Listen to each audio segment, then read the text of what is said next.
Shalom Aleichem, on est dans Chazon Ovadia, dans Mav'ir ve Mechabé, allumer ou de éteindre. Pas dans tous les cas que ça s'appelle éteindre ou ça s'appelle allumer. Ça veut dire quoi? Que l'homme, il a sur lui un avon, un het, un péché, le fait que lui qu'il a allumé. Des fois mit'asek, ça s'appelle mit'asek. Mit'asek, c'est quoi mit'asek? Quand il fait quelque chose et tout, sans faire exprès, la lumière elle s'est allumée. Okay? Et le fait que la lumière elle s'est allumée, et lui, ça ne s'appelle pas qu'il a causé. Ça s'appelle qu'il est mit'asek. Il s'occupe de quelque chose et puis tout d'un coup la lumière elle s'est allumée. Il n'est pas hayab, c'est pas assourd de cela. Pourquoi? Parce que ça s'appelle mit'asek. C'est comme, les Hashem, on va apprendre cela, ces dynimes là, au niveau de, il y a un plat. Et lui, il ouvre la marmite. Et quand lui, il ouvre la marmite, il y a des gouttes qui se trouvent sur le plat, sur le couvercle. Quand il prend maintenant le couvercle, les gouttes, ils tombent.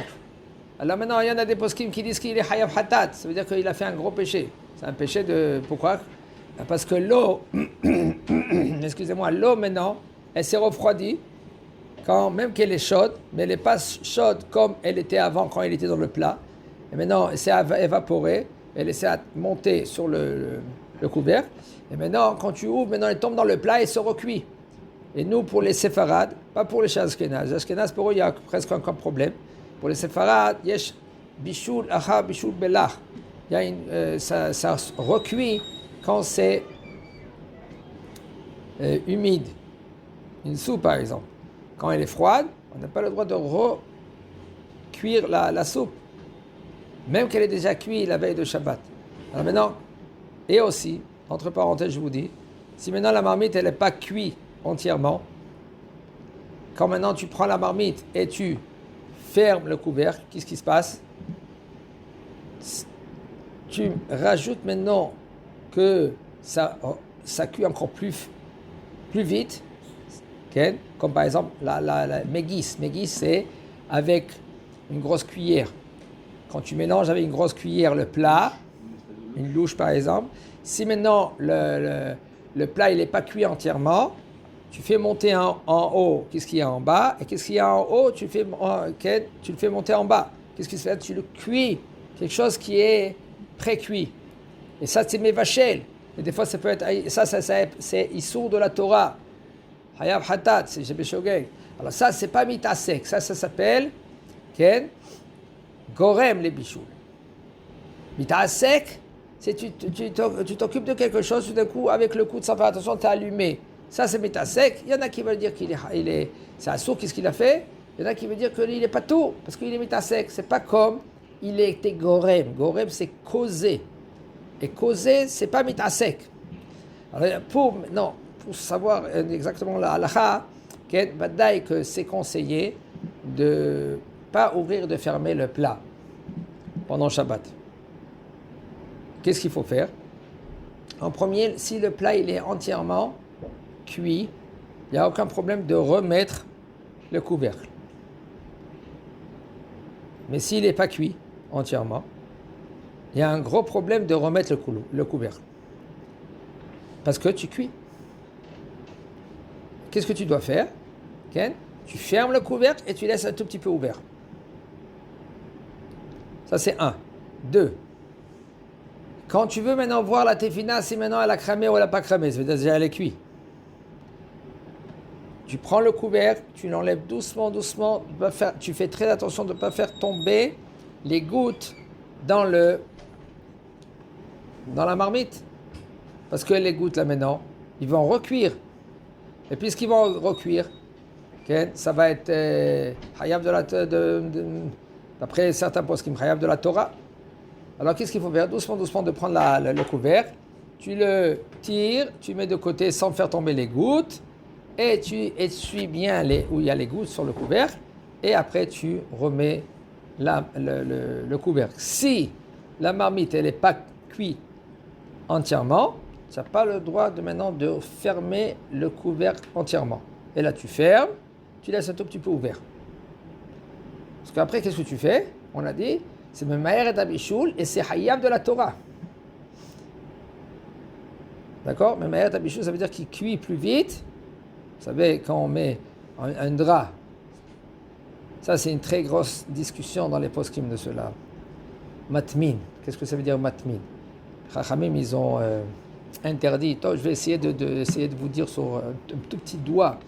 C'est dans Resh Nun Gimel là-bas, qu'est-ce qu'il dit la halakha. Il y a aussi Resh Nun Zayin là-bas, Atmana, Atmana, c'est des Atmana. Atmana, c'est on n'a pas le droit de prendre une marmite, la mettre sur le feu et une couverture sur la marmite. Qu'est-ce que ça fait? Avant le Shabbat, ça dépend. Est-ce que c'est moutard ou est-ce que c'est assourd de faire cela avant le Shabbat? On a le droit de mettre la marmite seulement si maintenant il n'y a pas quelque chose il y a des résistances sous la marmite. Ça s'appelle d'abord chez Mosif Haval, quelque chose qui rajoute la chaleur. Et quand ça rajoute la chaleur, on n'a pas le droit même la veille de Shabbat. On peut, oui, mettre sur des draps, par exemple, ou des couvertures, que ce n'est pas Mosif Haval, que ça ne rajoute pas la chaleur. Maintenant, de le mettre sur le feu, la veille de Shabbat, on n'a pas le droit. Il y a la marmite sur le feu, okay, ou même sur des braises qui sont un peu chaudes, et on met la couverture, et là, ça va tenir la chaleur et ça va augmenter la chaleur. Ça, c'est assourd de faire cela la veille de Shabbat. Comment c'est moutard qu'il y en a des gens comme par exemple les Marocains, c'est très fréquent chez les Marocains, okay, les Ashkénazes, ils font comme ça aussi. Sur la plaque, il y a la plaque, ils mettent les couvertures sur la plaque, ils mettent sur la marmite, et ça s'appelle matmin. Matmin, on n'a pas le droit d'être matmin la veille de Shabbat, mais d'avoir ce Mosif Haval quand ça rajoute la chaleur. Qu'est-ce qu'on doit faire? Enlever la marmite, la couverture. Ah, Mémé, elle faisait pareil. Alors maman, elle veut faire pareil. Qu'est-ce qui se passe? Est-ce qu'on a le droit de faire ainsi? On n'a pas le droit de faire ainsi. Alors la halakha, elle dit, on ne fait pas ainsi. Alors un homme que lui qui veut faire, une femme, elle veut faire comme sa grand-mère, comme sa mère. Si elle peut, d'éviter de mettre la couverture, c'est mieux. Parce que Da'at Maran Shulchan Aruch, ça c'est assourd de faire ainsi. Comme par exemple, Da'at Maran Shulchan Aruch, de faire la bracha après allumer. Et pas allumer et après de faire la bracha, les bougies. Ah, j'ai l'habitude de ma grand-mère. Oui, mais Maran Shulchan Aruch, il est contre cela. Maran Shulchan Aruch, Rabbi Yosef Karo, ça fait 500 ans en arrière, il a dit il faut faire la bracha et après allumer les bougies. Une fois, j'ai parlé dans un shiur, qu'est-ce que ça veut dire de cela qu'ils allument, après ils font la bracha, okay? Ils contredisent Gemara. Et ça, c'est Miksat Nashim. C'est un peu même que le Rama, lui, il prend Miksat Nashim. C'est des femmes qu'ils ont pris sur eux de faire la bracha après qu'ils ont allumé. Pourquoi? Parce que quand tu as dit la dikner chez Shabbat, tu as dit le mot Shabbat, tu ne peux plus déjà allumer. Alors comment tu vas allumer maintenant les bougies de Shabbat? Alors qu'est-ce qu'ils font? Ils allument les bougies, après ils font la bracha. Ça c'est Miksat Nashim. Des femmes, ils ont institué cela. Même qu'après, le Mahari lui-même, il a dit qu'il faut faire ainsi. La halakha chez nous, elle n'est pas comme ça. La halakha, elle est comme Maran Shulchan Aruch. Rabbi Yosef Karo, il nous a dit, tu fais la bracha, et après, tu allumes. Sauf un. C'est qui? Tfilat Hager. Un converti qui doit se convertir. Comme ça l'a dit la Gemara, Kol habrachot. Mevarer va vers la Asiyatan. Tous les brachot. Il fait la bracha et après il fait la mitzvah. Sauf, à part, le guerre. Le converti qui veut se convertir, il ne peut pas faire la bracha et après tremper. Pourquoi? Il va dire à Shakin Shalom Besotav Esonon Advilat Hager. Qui c'est qui t'a ordonné? T'es rabbin? Quel rabbin qu'il a? Il n'a pas de rabbin. Il n'est pas encore juif. Quand il va se tremper, là il va être juif. Alors qu'est-ce qu'il fait? Il se trempe, les Shem Gerut, et après il fait la bracha, et il retrempe encore une autre fois s'il veut.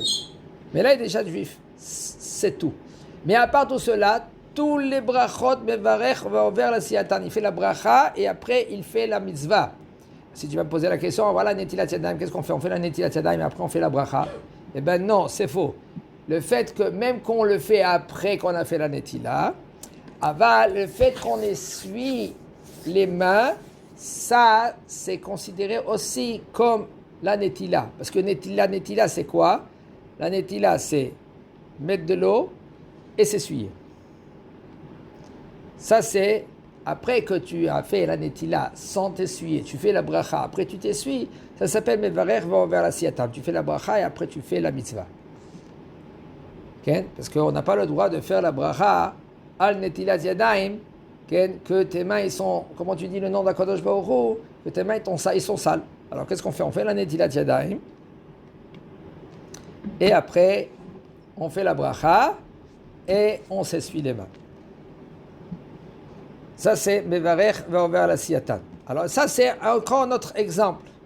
Maintenant, on revient chez nous avec le plat. Il y a des poskim qui veulent dire, comme le Ramban Nachmani, il veut dire que si tu mets une tasse, comme la plaque d'aujourd'hui, même que les résistances, c'est de la ferraille, si tu mets une tasse en fer, même que tu mets la marmite et ça chauffe et ça augmente la chaleur quand tu vas mettre la couverture, quand même, ça ne s'appelle pas matmin. Quand ils ont dit matmin, c'est vraiment quand il y a des braises. Parce qu'il y a deux explications. Pourquoi c'est assourd d'être matmin? Assourd de enfuir les choses. Alors, ils ont sur qui s'appuyer.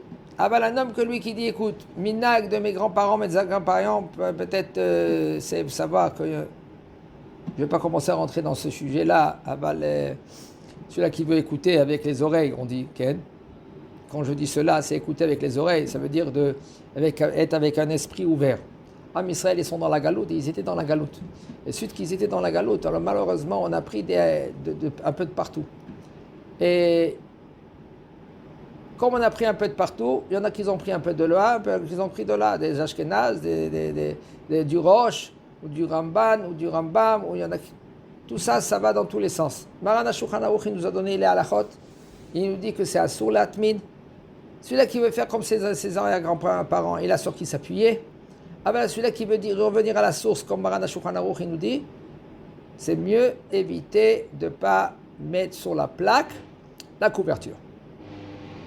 C'est mieux. Celui-là qui peut faire ainsi, t'abo à la bracha. Ah ben un homme que lui qui dit non, laisse-moi, je veux faire comme mes grands-parents, fais comme tu as sur qui t'appuyer. Mais les khatri là, il ne faut pas faire comme les grands-parents qu'ils étaient avant. Avant, ils étaient à la galoute, on est venu Baruch Hashem en Eretz Israël, Maradé Atra, Rabbi Yosef Karo Zatzal, 500 ans en arrière qu'il a écrit le Shulchan Aruch, il dit que c'est assourd, et c'est conseillé, et c'est bien, et il faut. Les Khatri là suivent le Maran Shulchan Aruch, Rabbi Yosef Karo. Maintenant, on parle de Inyan de Mav'ir, Mechabé et Mav'ir. Ner Shel Shem, on a dit déjà les or à amour. Vous savez, on a parlé de la bougie. Quelqu'un qui met une bougie à côté de la porte, il faut qu'il éloigne la bougie loin. Parce que s'il la met devant la porte, qu'est-ce qui se passe? Quand il va ouvrir la porte, ça va être mav'ir ou mechabé, tu vas éteindre. Ou tu vas aviver le feu. Et là, maintenant, ça va augmenter le feu. Ça s'appelle mav'ir, d'allumer. Ça, il faut faire très attention à cela. Le date Maran Shulchan Aruch, que ça c'est assourd. Quand tu ouvres la porte et tu éteins, si maintenant la bougie qu'elle est à côté de la porte, elle est en cire, tu peux ouvrir et de fermer, parce que c'est pas comme l'huile. La cire, c'est pas comme l'huile. L'huile, ça prend un peu plus de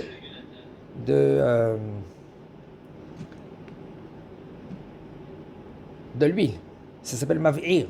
Tu rajoutes un peu de l'huile, ça augmente maintenant le feu. Une Hanoukia. La veille de Shabbat Hanouka. Il faut savoir comment on allume les veilles de Shabbat de Hanouka. On allume les bougies de Hanouka et après on allume les bougies de Shabbat.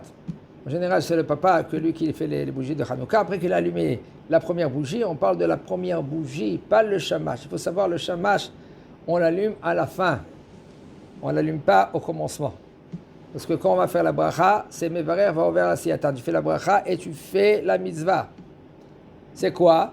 La bougie que tu dois allumer, la bougie du jour. Le shamash, c'est après. Tu veux allumer, il y en a qui prennent le shamash, et avec le shamash, ils vont allumer les autres bougies. Tu ne fais pas la bracha. Tu allumes le shamash, tu prends le shamash dans ta main, tu fais la bracha et tu allumes les autres bougies avec, si tu veux. Ok?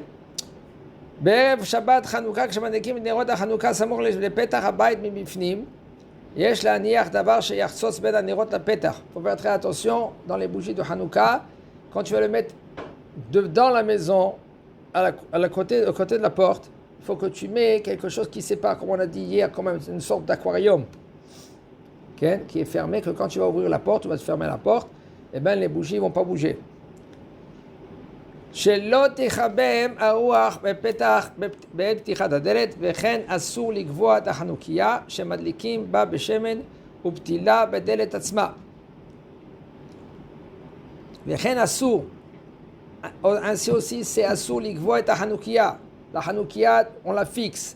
Un homme qui veut fixer une Hanoukia, sur la porte. Avant c'était très fréquent cela. Il mettait sur la porte. Il a bloqué sur la porte. Et toi, tu ouvres et tu fermes. Mais le fait que tu fais comme ça, qu'est-ce qui ça, l'huile, maintenant, ça va allumer un plus vite. Il dit Mishum Chishush Ken Chashash Kibouy Vavara Be'et Ptichat Hadel Zgata Ve'im Adliku Benerot Shava. Mais si maintenant ils ont allumé sur la porte, quand même avec des bougies en cire, là, ça sera moutard. Pas dire qu'il faut éviter cela, parce que Machlok est dans cela. Pas tout le monde qui dit que c'est moutard. Parce que tu peux éteindre les bougies, même que tu ne veux pas maintenant la bougie, parce qu'elle se consomme la bougie. Quand est-ce que c'est chayav? D'après Rabbi Yossé, comme ça l'a dit la Gemara, d'après Rabbi Yossé, quand tu éteins pour améliorer. C'est quoi? Tu veux les braises. Ici maintenant, c'est ce que tu éteins, tu consommes. Alors, ce n'est pas un issou. Aval, il y a oui un petit issou, comme maintenant tu fais du vent, elle prend un peu de la cire. Et qu'est-ce que tu fais? C'est chashash mav'ir. Le Rav il dit c'est moutard. Parce que tu éteins, tu n'as rien gagné dans cela. Tu n'as pas fait le issou. Quand est-ce que ça sera assour? Quand tu veux maintenant, ça va. Le Rav il n'est pas méchalek ici. Moi je vous dis ça en plus. C'est pour ça qu'il faut éviter. Même que c'est de la cire. Le Rav il dit que c'est moutard. Mais maintenant, si on va poser la question au niveau de la porte on dirait elle va être mouktsé. Pourquoi elle est mouktsé la porte? Erez. Parce qu'il y a les bougies. Alors pourquoi on va pas dire que la porte elle est mouktsé? Pourquoi on pourra maintenant ouvrir et fermer la porte, même qu'il y a les bougies? Arrête, s'il y a un mouktsé, excuse-moi, mais va-t-elle climer Echano? Qu'est-ce que c'est va-t-elle climer Echano? Tu as une assiette. Cette assiette-là maintenant, elle est utile. Si tu mets maintenant un mouktsé sur la tête, sur l'assiette, qu'est-ce qui se passe? Tu ne peux plus bouger maintenant l'assiette. C'est pour ça qu'un homme qui mange des pépites, il mange des pépites. S'il va mettre des pépites maintenant dans l'assiette, qu'est-ce qui se passe? Tu vas rendre maintenant cette assiette-là, tu ne pourras plus la bouger, cette assiette. Qu'est-ce que tu dois faire? Tu mets des pépites avant, des bonnes pépites. Et puisque tu mets avant des bonnes pépites, même que tu vas mettre après des pépites qui se rinquent les corses, les peaux, là ce sera mouta. Ça ne va pas, mais va-t-elle climer echano? Tu annules un keli de son utilisable. Utilité. Alors maintenant tu vas dire la porte aussi? Non, la porte, elle n'est pas considérée comme un keli, même que c'est un keli. Pourquoi? Puisque maintenant elle est annulée par rapport à la maison, elle est considérée comme le karka, attaché à la terre. Elle est fixée à la maison. Puisqu'elle est fixée à la maison, c'est considéré comme karka, comme la maison. Chazak Baruch.